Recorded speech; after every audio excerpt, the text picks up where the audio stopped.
Esteemed Prime Minister Shri Narendra Modi ji, Honorable Minister for Housing and Urban Affairs Shri Hardeep Singh Puri ji, Honorable Chief Ministers of other participating states, Secretary Ministry of Housing and Urban Affairs, and other senior officials from Government of India.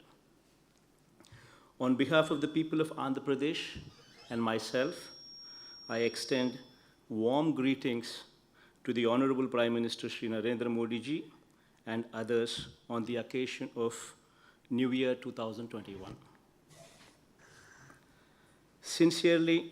I sincerely wish that the new year brings joy and prosperity in the lives of 130 crore Indians.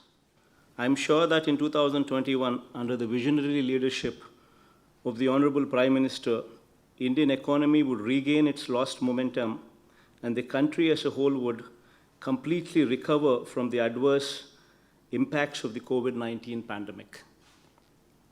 Honorable Prime Minister has envisioned housing for all by 2022, by which year the nation would complete 75 years of its independence.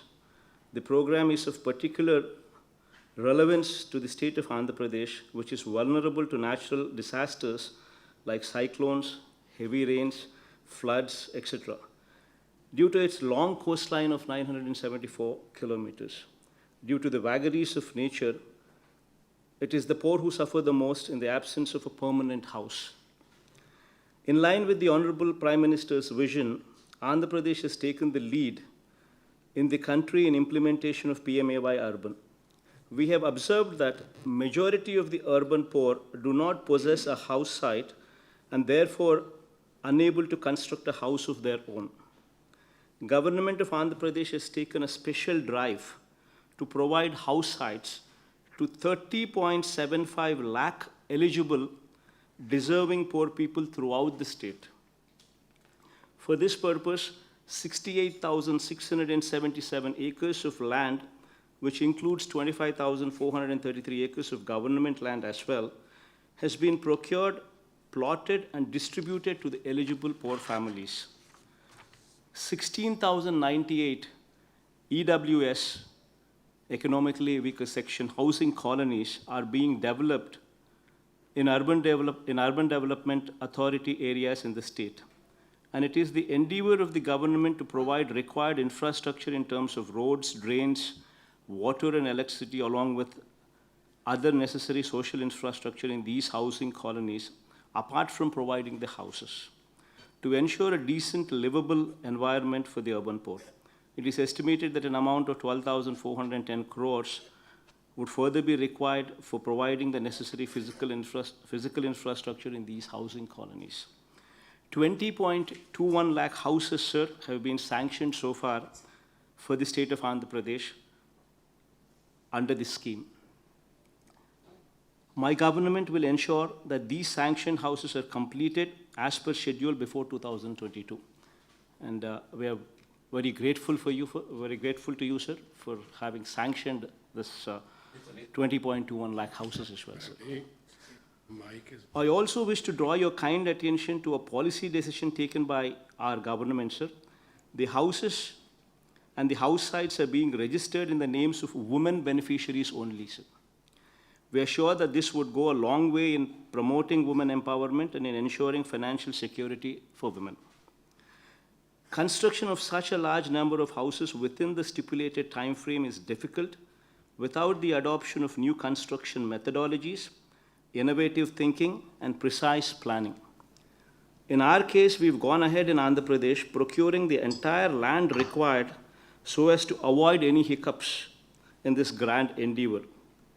We are thankful for the Honorable Prime Minister for having encouraged us in this regard.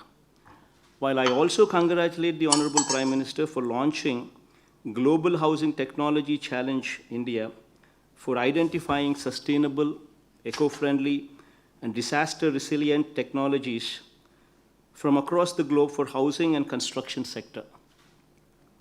At this crucial juncture, when the outbreak of the COVID-19 pandemic has resulted in the consumption taking a nosedive and consequently aggregate demand witnessing a steep fall, construction of houses at this mammoth scale will give a huge boost to the economy, besides providing massive employment to people belonging to 30 occupational categories, such as masons, carpenters, people engaged in plumbing, etc., contributing to post-COVID economic revival, sir. Sir, Government of Andhra Pradesh has traveled a great distance towards achieving this goal of housing for all by 2022, sir.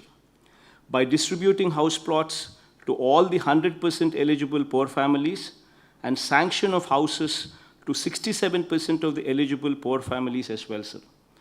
An additional sanction of 8.95 lakh houses by Ministry of Housing and Urban Affairs and the sanction of soft loans of rupees 12,410 crores by HUDCO or any other financial institutions for the infrastructure development in these housing colonies will help Government of Andhra Pradesh to complete its journey towards achieving the desired goal of housing for all, as the dream of the Honorable Prime Minister also is, sir.